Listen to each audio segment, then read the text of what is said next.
Bienvenue dans Roule avec Driver, un jeudi de plus et pas un jeudi de trop. Bon, on me l'a demandé, on me l'a énormément demandé. Didi a été arrêté le 16, dans la nuit du 16 septembre 2024. Dès le lendemain, j'ai reçu des vidéos. Driver, faut que tu fasses une vidéo dessus. Je ne suis pas du FBI. Ça veut dire que quand le mec se fait arrêter le 16 septembre, ne me demandez pas de faire un roule avec Driver dans les jours qui suivent. Je n'ai pas plus d'informations que vous.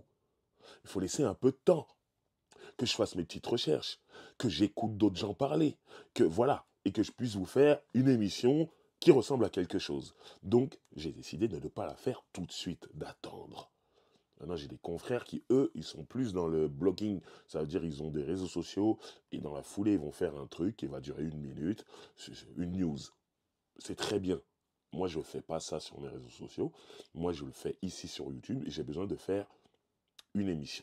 Donc, j'ai besoin de plus d'éléments. Ce sera chose faite aujourd'hui. Voilà.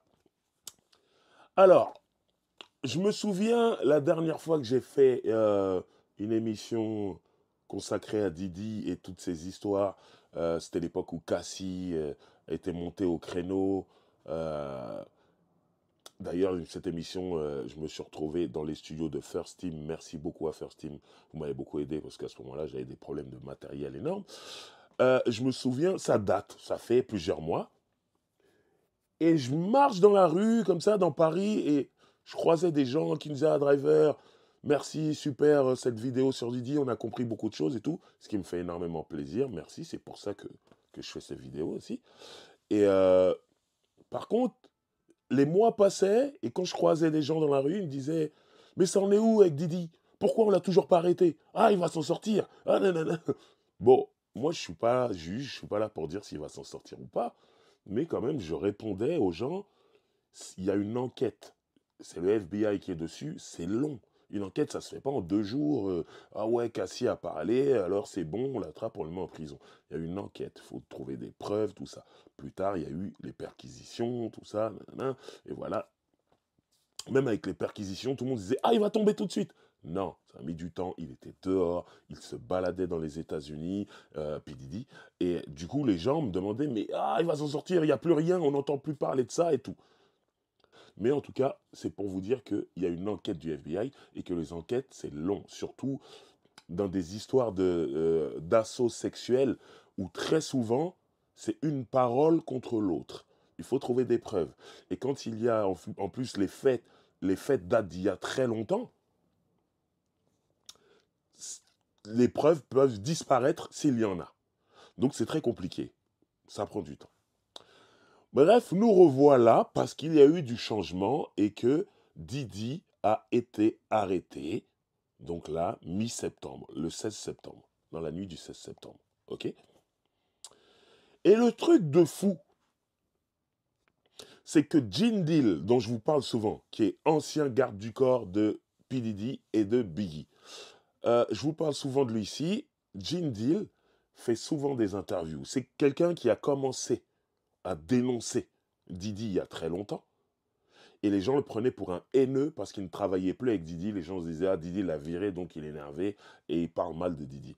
Les gens ne le prenaient pas au sérieux. Sauf que petit à petit, avec le temps, les problèmes sont arrivés sur Didi, la lumière sur ses problèmes, et là, on a commencé à dire, hé, au fait, le Gene Deal, là, l'ancien garde du corps, il disait peut-être la vérité. Et maintenant, on le prend beaucoup plus au sérieux. Moi, je vous dis la vérité, je l'ai toujours pris au sérieux. Donc voilà, pour revenir à ce Gene Deal, j'ai vu une interview cet été où pareil, dans Art of Dialogue, qui fait un super travail, je parle souvent de cette chaîne YouTube, The Art of Dialogue, incroyable. Et ils invitent souvent Gene Deal en interview, et cet été, ils ont invité Gene Deal, et ils lui ont demandé, mais ça en est où, cette histoire de Puffy? Eux aussi s'impatientent. Ils trouvent que c'est trop long, mais bon, il y a une investigation, c'est comme ça. Et là, on est en été, hein, je crois en juillet, si je ne me trompe pas. Gene Deal répond, je pense qu'il devrait se faire arrêter au mois de septembre. Qu'est-ce qui s'est passé au mois de septembre? Didi a été arrêté. C'est là que moi, ce que je comprends, c'est que Gene Deal travaille étroitement avec le FBI, pas en tant qu'agent, mais il va témoigner. Il témoigne déjà, et je pense que demain, s'il y a un procès, il risque d'y en avoir, il va témoigner contre Didi. Donc ça fait qu'il est au courant de certaines choses. C'est pas possible que le mec, il nous donne une date, quoi. Je pense qu'il va se faire arrêter en septembre. Septembre, boum, menottes. Vidéo à l'appui, elle est trouvable sur Internet, le moment où Didi se fait menotter. Et ça, c'est fou. Donc voilà, pour toutes les personnes qui se demandaient ça en est où, ça en est où, ça y est, il a été arrêté. Mais il va y avoir sûrement un procès et tout ça, donc il faut des preuves. Et le truc, c'est que si le FBI met Didi en prison, c'est qu'ils ont trouvé des preuves. Alors, on va être précis, Didi est en prison parce qu'il est soupçonné, on va donner, il est chargé, je sais pas, ça se dit pas en français, mais on va dire les charges qui pèsent contre lui. Il y a ce qu'ils appellent racketeering conspiracy, c'est-à-dire une conspiration de racket. Euh, il y a aussi la prostitution, il y a le trafic sexuel. Voilà les grandes lignes. Je pense qu'il y a d'autres choses, mais il y a des choses, il y a toute une partie du dossier qu'on ne connaît pas. Et c'est normal, c'est le FBI. On va parler de tout ça un peu après. Mais voilà, il est attaqué pour ces choses-là. Maintenant, pour parler des preuves, je vois que tout le monde s'agite sur la toile par rapport aux preuves qui ont été trouvées. Sachez que ce qu'on nous dit sur les réseaux sociaux, sur Internet, à la télé, c'est juste ce que le FBI veut nous montrer comme preuve. Bien sûr qu'ils ne vont pas balancer toutes les preuves qu'ils ont. Euh, le truc, c'est que parmi les deux perquisitions qu'il y a eu, il y a plusieurs mois maintenant, dans les grandes maisons de Didi, à Los Angeles et à Miami, ils disent qu'ils ont trouvé 1000 bouteilles de baby oil, c'est de l'huile pour les bébés. 1000, ça c'est complètement fou. Et de la drogue. Euh, c'est tout. En vérité, c'est tout ce qu'on nous dit comme preuve. C'est tout ce qu'on nous dit. Mais un peu de bon sens. S'ils l'ont mis en prison, c'est qu'ils ont plus que ça. Tu ne vas pas aller en prison pour de l'huile pour bébé. Même s'il y a 1000 bouteilles, même s'il y a 2000 bouteilles, même s'il y a 5000 bouteilles. Alors on imagine ce qu'ils faisaient. Hein. Je pense que c'est pour ça qu'ils mettent cette preuve-là en avant sur les réseaux sociaux. C'est pour que dans la tête des gens, on se dise « Oh, quel horrible personnage ». Mais en vérité, on ne va pas en prison pour ça. Ils ont trouvé de la drogue. Ok. Ils n'ont pas parlé de Pablo Escobar. On n'a pas parlé d'un mec qui en vend. La façon dont ils en ont parlé, c'est plus de quelqu'un qui consomme. Je ne dis pas qu'on ne va pas en prison pour drogue, on peut y aller. Mais là, on ne nous l'a pas décrit comme étant un grand dealer à la Pablo Escobar. Donc voilà, moi, quand je lis ça, ok, le truc des baby oil, moi aussi, ça rentre dans ma tête. Je me dis, oh, quel horrible personnage. Mais en vrai, je me dis, le FBI a plus que ça. Sauf que bon, c'est normal.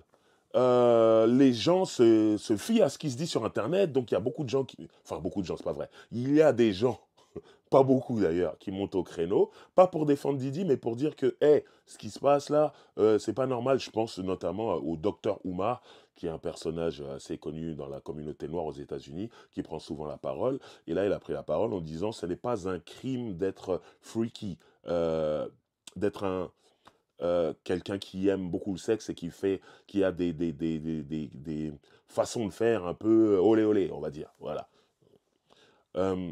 C'est pas un crime. À partir du moment où ce sont adultes et adultes consentants. C'est vrai, c'est pas un crime.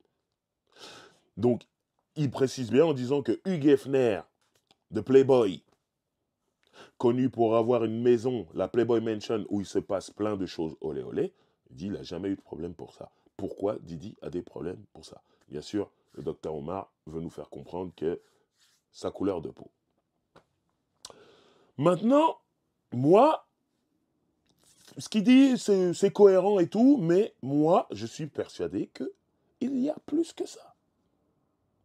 Maintenant, on va parler des preuves en mode rumeur. il y a des rumeurs qui disent qu'on a trouvé énormément de cassettes vidéo où il y a des ébats sexuels consentis, non consentis, entre adultes, parfois adultes avec mineurs. Voilà, il paraît qu'il y a plein de vidéos sales qui incriminent des gens, et notamment Puffy.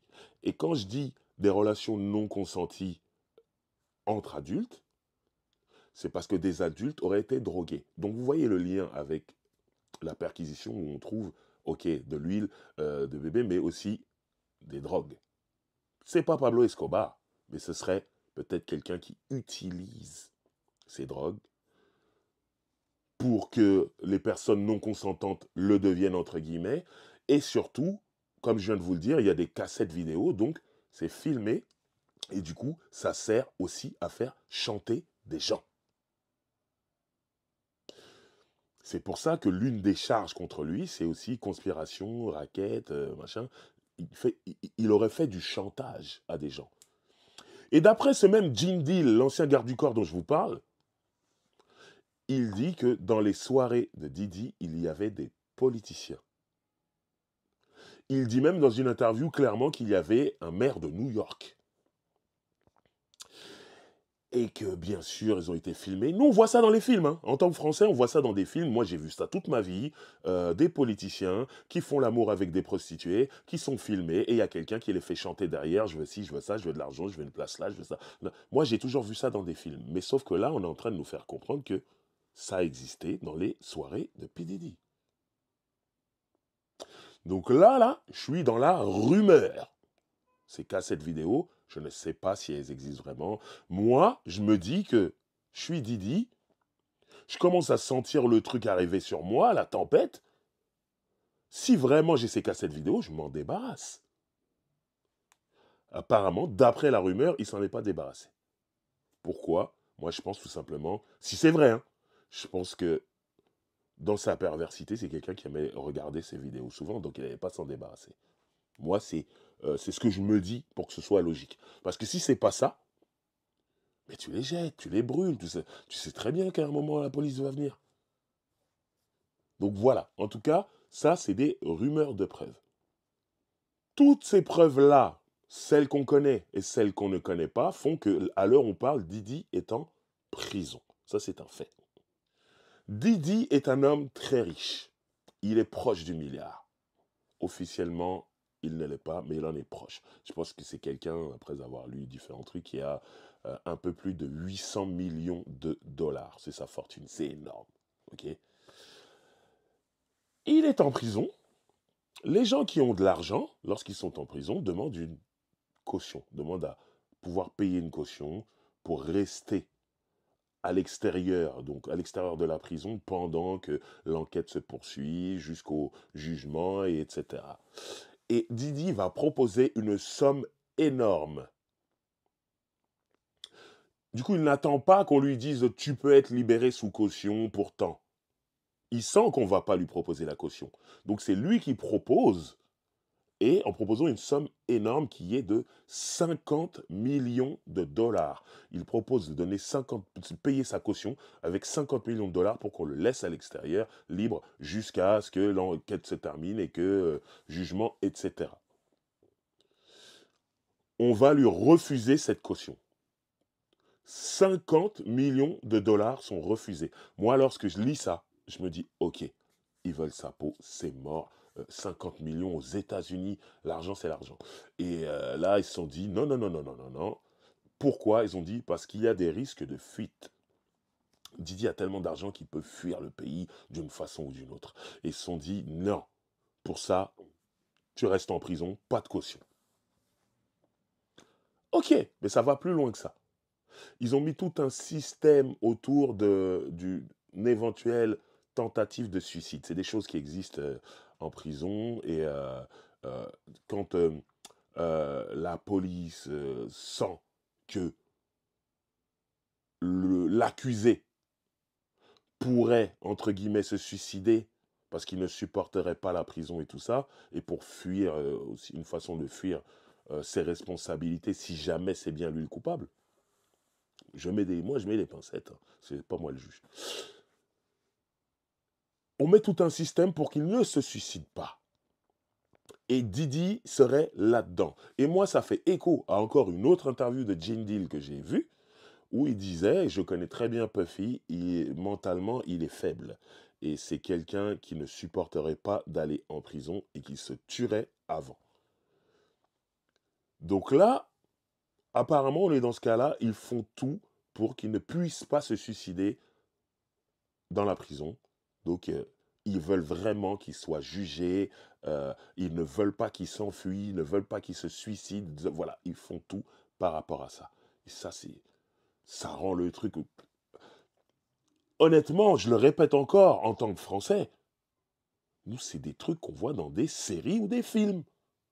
Là, c'est la réalité. C'est complètement fou. Les fameuses soirées de Didi, il va falloir qu'on en parle. J'y suis jamais allé, hein, voilà. Mais pour avoir vécu les années 90, hip-hopment parlant, à fond, Didi, quand il est arrivé dans le game avec Bad Boy, tout ça, Craig Mack, Biggie, tout, après tout d'un coup, le personnage de Puffy a pris beaucoup de place. Il dansait dans les clips, tout ça, comme le disait Suge Knight, tout ça. Bref, vous connaissez l'histoire. Mais voilà, c'est quelqu'un qu'on voyait tout le temps en train de danser, tout le temps en train de faire la fête. Aux États-Unis, il était tout le temps en club. Et d'ailleurs, il se vantait d'être le premier arrivé au bureau, même si la veille, il était allé en club. Donc il disait en gros que lui, il travaille dur et il fait aussi la fête très dure. Et il n'y a pas de problème. Il nous vendait cette image, mais cette image était fun. On était loin d'imaginer ce qui se passait derrière. Donc nous, on voyait Puffy comme le maître de cérémonie de toutes les meilleures soirées américaines. Je me rappelle qu'un jour, il est venu à Paris. Grosse soirée dans un club qui s'appelait le Man Ray à l'époque, dans les années 90, qui était un club très côté de Paris, du côté des Champs-Élysées. Et il avait fait une grande fête, c'était la fête de Puff Daddy, tout ça, machin. Donc il était connu pour ça, pour faire ça, même carrément, il vendait cette image-là à travers le monde. Donc je vous le dis, tout le monde rêvait d'être dans une soirée de Puff Daddy, parce que c'est comme ça qu'on l'appelait à l'époque. Tout le monde rêvait de ça. Dans le monde entier. Tous ceux qui aimaient la fête se disaient ah ça doit être trop bien dans ces soirées. Mais comme en France, il y avait les soirées d'Eddie Barclay, comme aux États-Unis, j'en ai parlé tout à l'heure, il y avait les soirées de Hugh Hefner dans la Playboy Mansion, et tout ça. Puis Didi, il a ramené un autre truc, il a ramené un truc hip-hop à tout ça. Donc ça, c'est cool. À ce moment-là, c'est cool. Sauf que il se passe des trucs de dingue apparemment là-bas, et c'est ce qui fait que tout le monde est et accro aussi à ces soirées. C'est que c'est pas une soirée où le DJ va mettre de la bonne musique, les gens vont boire un coup et ils vont danser. Et vas-y, tu vas draguer une fille et tu vas la pécho. Si t'es un mec, t'es une meuf, tu vas te faire draguer par un mec qui est super mignon. Vous allez vous pécho, c'est cool. Ça, c'est nous, ça. Ce que je veux dire, c'est. Moi, c'est les soirées que je vis. C'est ce que j'appelle une soirée normale. Là-bas, d'après les dires maintenant, tout ce qui sort aujourd'hui, c'est que non, il se passe une soirée dans la soirée. Et là, je suis obligé de citer le tweet de Booba. Booba a tweeté, là au moment où je fais cette vidéo, il y a quelques jours. En gros, il a mis une photo de lui avec Puff Daddy, avec Didi. Et il a dit, oui, je me suis retrouvé un jour dans une soirée de Didi. Et à un moment donné, dans la soirée, 70% des gens qui étaient dans la soirée ont disparu. Il y avait clairement une soirée dans la soirée, et les 70% sont allés dans cette fameuse soirée dans la soirée. Et Booba, il dit, bien sûr, je n'ai pas besoin de vous dire que je fais partie des 30%, donc de ceux qui ne se sont pas retrouvés dans la soirée dans la soirée. Et c'est cette soirée dans la soirée, c'est là qu'il se passe toutes ces choses dont est accusé aujourd'hui Puffy. Et apparemment, c'est filmé. Donc il y a énormément de preuves de visages qui seraient dans ces cassettes vidéo, de visages connus. Des gens qui se sont retrouvés à faire des choses bizarres. Donc là c'est ce qui se dit partout sur les réseaux sociaux, toutes les discussions, c'est « Ah, si Puffy tombe, il va faire tomber plein de gens. » Parce que dans ces vidéos, il y a plein de personnalités. Les gens commencent à citer des noms, des machins, tout ça, machin.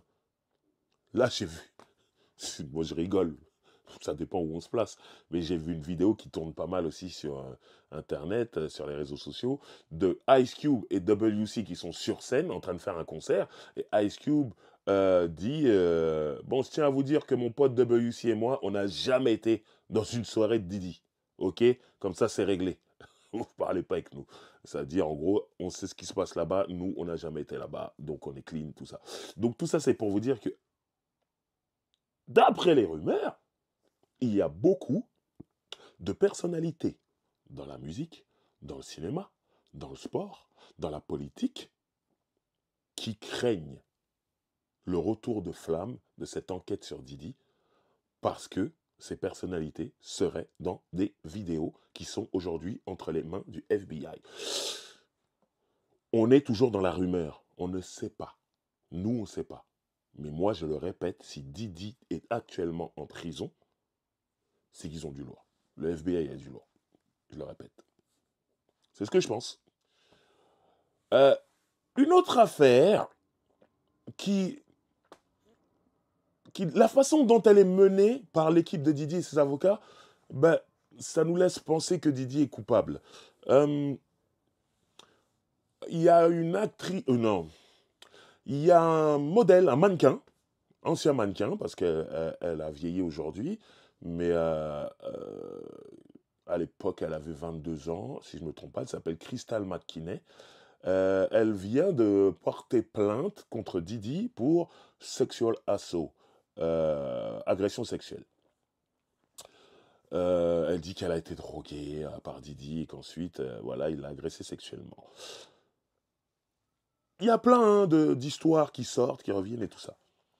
Le truc, c'est que ça s'est passé dans l'État de New York, donc la plainte a été faite dans l'État de New York, et apparemment, je ne suis pas fort en droit, hein, mais apparemment, il y a un certain nombre d'années, une vingtaine d'années à peu près, pour porter plainte. Si on dépasse cette période-là, c'est comme une prescription, tu ne peux plus porter plainte. Voilà. J'ai dit une vingtaine d'années, je n'ai pas les chiffres précis. Tout ce que je peux vous dire, c'est que les avocats de Didi, par rapport à cette histoire, ont demandé le rejet de cette charge pour agression sexuelle par rapport à cette fille, en disant que non, la date c'est 2003. Allez, si comme je vous le dis, j'ai pas de date précise, mais le fait qu'elle porte plainte là maintenant, elle a dépassé le nombre d'années. Donc il y a prescription, elle peut plus porter plainte. Donc vous devez retirer ça du dossier. C'est le travail d'avocat, ils connaissent les dates, les chiffres, tout ça, machin et tout. Ok. Mais moi, je vous dis, nous, public, qu'est-ce que moi j'entends dans cette histoire? À aucun moment, il nie les faits. L'avocat est en train de nous dire que cette charge doit être enlevée parce que, en gros, elle aurait porté plainte trop tard. Mais jamais vous nous dites, non, il est innocent. Et c'est là où je me dis, wow, ça joue en sa défaveur dans l'opinion publique. De toute façon, on ne va pas se mentir. Hein. L'opinion publique l'a déjà jugé coupable. Hein. Il y a quelques personnes qui disent non, j'attends et tout. Mais en vérité, dans la tête des gens, dans la tête de l'opinion publique, il est coupable. Et on va pas se mentir encore une fois. La vidéo de Cassie, où il frappe Cassie. Quand on voit ça, on se dit c'est un monstre. Ça y est. Tout le puffy, danseur, tout ça, nanana, souriant, tout ça, on oublie. Cette vidéo de Cassie lui a fait énormément de mal, et à juste titre. Il ne faut pas frapper Cassie, il ne faut pas frapper une femme. À juste titre. Mais là, moi, tous ces trucs se rajoutent, et cette histoire de prescription, non, elle a porté plainte trop tard, donc il faut retirer la charge. Waouh! Le premier truc que vous dites, c'est ça. Vous dites pas qu'il est innocent et qu'il a pas agressé sexuellement la fille. C'est qu'il l'a fait alors. C'est ça qu'on se dit, nous, dans nos têtes. Une autre affaire qui vient d'arriver. Là, au moment où je fais cette vidéo, il va sûrement y avoir plein de... Entre le moment où j'enregistre la vidéo, le montage et le moment où je la sors, il va sûrement y avoir encore d'autres trucs. Hein. C'est ça le problème, hein. C'est que on pourrait faire des vidéos tous les jours. Je peux pas. Mais voilà. Du coup, une autre histoire qui est arrivée entre-temps, c'est Dawn, chanteuse du groupe Dirty Money. Vous vous rappelez, à un moment, Puff Daddy avait sorti un album, Diddy et Dirty Money, Last Train to Paris. C'était le titre de l'album. Et il y avait le fameux single Hello, Good Morning, super morceau et tout. Et en fait, c'est deux filles qui étaient avec lui et ça formait un groupe, Diddy et Dirty Money. Et dans ce groupe, il y avait donc Dawn, qui vient du groupe d'Anity Kane, un autre groupe produit par Bad Boy, donc Puffy, P. Diddy. Et il y avait une autre artiste qui s'appelle Kalina, qui elle est chanteuse et aussi elle a écrit beaucoup de chansons pour les gens et tout. Bref, c'est une super artiste. Mais donc voilà, Diddy fait ce groupe. Et là récemment, tout récemment, c'est-à-dire il y a une semaine, même pas, je sais plus, on apprend que Dawn, donc une des deux membres de Dirty Money, porte plainte pour agression sexuelle contre Diddy.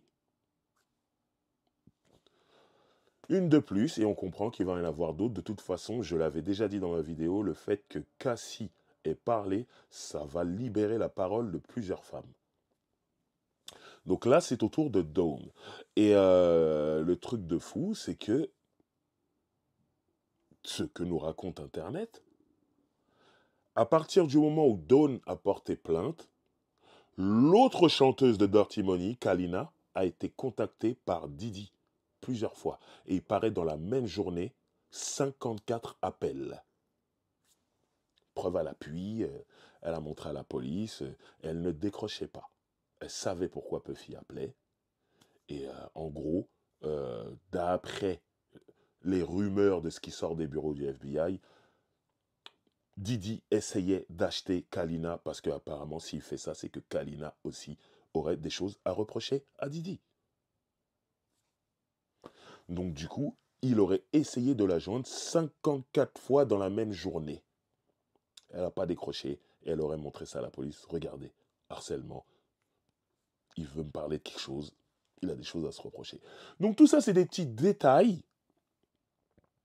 Petit, ça dépend où on se place, mais qui, au niveau de l'opinion publique, ne l'aident pas. Maintenant, c'est pas le public qui juge, hein. Il peut très bien aller au tribunal et s'en sortir, hein. Mais je le répète, c'est pas la police municipale, c'est pas la police nationale, c'est le FBI. Si le FBI te met en prison, c'est qu'ils ont du lourd au niveau des preuves. Et nous, on ne les connaît toujours pas. Au moment où je fais cette vidéo, on ne connaît pas plus de preuves qu'on a trouvé de la drogue et de l'huile pour bébé. Et je le répète, l'huile pour bébé, c'est pas des preuves. Mais quand même 1000 bouteilles. Ah, qu'est-ce que tu fais avec ça? Bref. Dans une récente interview de Gene Deal, je regarde toutes les interviews de Gene Deal, sachez-le. J'ai son livre, j'ai acheté son premier livre. Je dis premier parce qu'il y a un deuxième qui arrive. Voilà. Dans une des interviews de Gene Deal récentes, vous savez qu'il attaque Puffy, il attaque Puffy, il attaque Puffy. À un moment, c'est pas qu'il a défendu Puffy, mais il a quand même dit d'où viendraient toutes ces pratiques salaces que Diddy fait dans ses soirées. Et il dit que tout simplement, on lui a appris tout ça. Et il dit que ça viendrait de Clive Davis. Clive Davis, pour ceux qui ne savent pas, c'est un grand producteur, un grand nom de la musique. C'est lui qui a découvert et signé Whitney Houston. C'est lui qui a signé le premier deal de Bad Boy Entertainment, le label de Diddy, avec Arista BMG parce qu'il était patron d'Arista BMG et qu'il a cru en Diddy et qu'il s'est dit allons-y, on va faire de l'argent, et c'est ce qu'ils ont fait, de l'argent. C'est quelqu'un qui sent les choses, c'est quelqu'un qui est très fort, réputé, connu, une légende dans l'industrie de la musique. Gene Deal dit que ces pratiques-là ont été apprises à Diddy par des gens comme Clive Davis, parce que Clive Davis était finalement comme un mentor pour Diddy. André Harrell, qu'il puisse reposer en paix, mais moi je suis là juste pour donner des informations. Et là je relate ce que Gene Deal dit, c'est pas moi qui l'invente. Il dit que André Harrell, qui était patron de Uptown et qui a eu Diddy en tant que stagiaire, puis directeur artistique chez Uptown Records, lui faisait déjà des soirées comme ça, et il a appris ça à Didi en l'invitant et tout ça, machin. Et il rajoute un troisième nom qui est Russell Simmons, celui qui a créé Def Jam, sachant que lui aussi, il avait des problèmes, des graves accusations d'agression sexuelle et de certified, si vous voyez ce que je veux dire. Il avait de graves accusations qui pesaient sur lui et il a fui le pays, il a fui les États-Unis, il est parti à Bali, il est resté là-bas caché pendant un moment parce qu'il n'y avait pas de deal d'extradition entre Bali et les États-Unis, ils n'étaient pas obligés de le donner à la justice américaine, donc il est resté longtemps et finalement il est rentré aux États-Unis parce que la rumeur dit que pour qu'il puisse rentrer aux États-Unis sans qu'on l'arrête, il aurait fallu qu'il collabore sur certaines enquêtes. Je ne sais pas lesquelles, mais c'est ce qui fait qu'il est rentré aux États-Unis sans qu'on l'arrête, il a collaboré sur des trucs, il est reparti, il est revenu, bref, il est en liberté. Voici 3 pontes de la musique américaine et mondiale, parce que la musique américaine est mondiale. Clive Davis de Arista BMG, André Harrell de Uptown Records et Russell Simmons de Def Jam La Création. Ces 3 personnes, d'après Gene Deal, seraient connues pour vivre déjà ce genre de soirée bien avant que Puffy, que Didi en fasse. Donc il lui aurait dit, hey, maintenant que tu es Monsieur Bad Boy Entertainment et que ça marche, tu peux t'asseoir à notre table, viens dans nos soirées, on va t'expliquer, ça se passe comme ça, et un jour, Didi aurait créé les siennes. Voilà, c'est ce qui se dit de la bouche de Gene Deal en interview. Voilà. Donc, je dis pas que Gene Deal a toujours raison. Peut-être qu'il se trompe, peut-être qu'il ment, peut-être, je ne sais pas. Mais moi, quand cette information rentre dans ma tête, j'y crois au moins à 80%. Après, c'est pas une raison. Tu peux te retrouver dans une soirée de ces 3 personnes-là et ne pas aimer, dire c'est horrible, c'est inadmissible, et ne pas vouloir créer la tienne. Mais à partir du moment où tu y vas, tu aimes, tu reviens, carrément tu crées toi-même tes propres soirées dans le même délire, et d'après ce qu'on dit, qui vont beaucoup plus loin,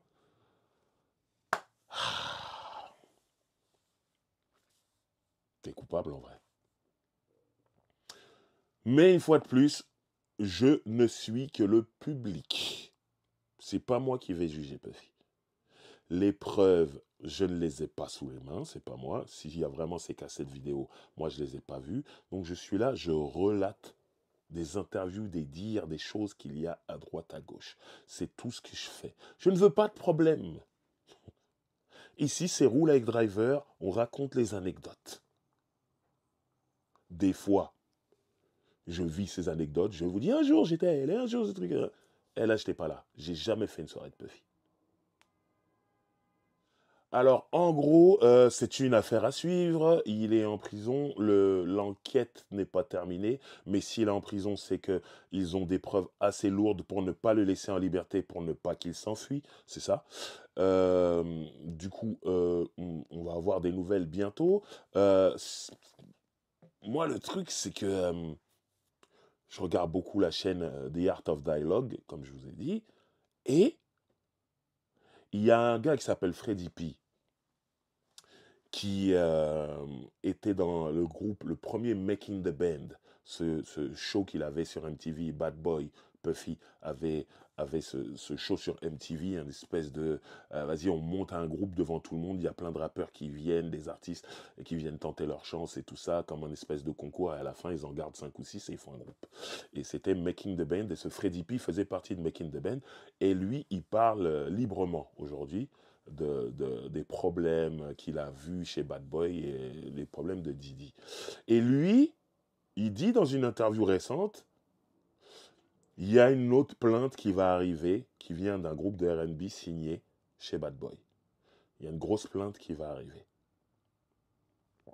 Gene Deal, lui aussi, dit, c'est plus gros que le rap, ce qui va arriver.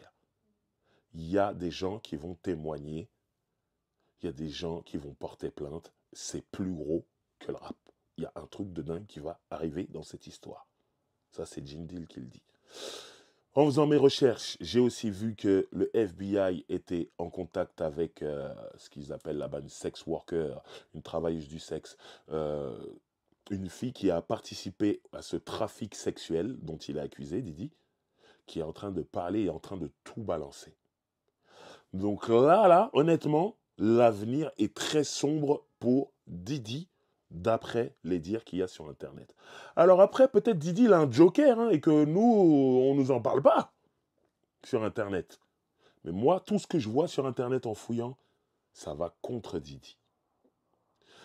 Et honnêtement, quand j'ai vu la vidéo où Didi se fait arrêter, je vois un mec qui savait que ça allait arriver, mais genre qui savait que ça allait arriver dans la journée. Je le vois tellement calme. J'ai l'impression qu'il a arrêté de se battre. C'est une impression. Après, il a de l'argent, il a de gros avocats. Voilà, ça se trouve, ils vont se battre. Mais moi, le body language, le langage corporel de Didi pendant l'arrestation, j'ai l'impression qu'il baisse les bras. On verra. En tout cas, il y a Shine, le rappeur Shine, qui a parlé et qui a dit, en gros, c'est le karma. Didi, tu m'as gâché la vie et je t'ai pardonné. Parce que c'est vrai, au final, on les voit même dans les BET Pop Awards en train d'être sur scène ensemble, alors que Shine a fait énormément d'années de prison. Je l'ai raconté ici dans le Roule avec Driver, il y a un spécial Shine, cet épisode où il est en club, Didi, Shine et Jennifer Lopez, ça tire, coup de feu, et que Didi, au lieu d'aider son artiste en lui mettant les meilleurs avocats, il a fini par témoigner contre son artiste Shine, parce que les avocats de Didi lui ont dit, tu veux t'en sortir, témoigne contre Shine. Il a pensé qu'à sa peau et il a témoigné contre Shine, donc il a ouvertement gâché la vie de Shine. Et Shine a réussi à pardonner en sortant, pardonner Puffy et tout. Et là, on l'a interviewé par rapport à l'arrestation de Puffy et il a dit, ouais, je vais pardonner, mais en vrai, il a gâché ma vie. Donc c'est le karma. En gros, il explique que c'est pas moi qui suis allé lui faire quelque chose, c'est le karma qui s'est occupé de lui. Et voilà. Bref, c'était un Roule avec Driver. Vous savez très bien qu'on reparlera de ça ici, parce que l'histoire continue. Et d'après les dires, il y a du très lourd qui arrive. Donc voilà. Je vous le répète encore, quand il y a une info sur Didi, ne vous attendez pas à ce que je fasse une vidéo le lendemain. Il me faut du temps pour prendre un maximum d'informations. Voilà. En tout cas, j'espère que ça vous a éclairé sur certaines choses. J'espère surtout que j'ai été clair. Parce que l'histoire commence à devenir de plus en plus confuse. Donc j'espère que j'ai été clair. Voilà. Appuyez sur la cloche si ce n'est pas déjà fait. Abonnez-vous si ce n'est pas déjà fait. Achetez le merchandising Roule avec Driver. Achetez des bijoux Make It Shine. Et nous, on se dit à la semaine prochaine. C'est clean.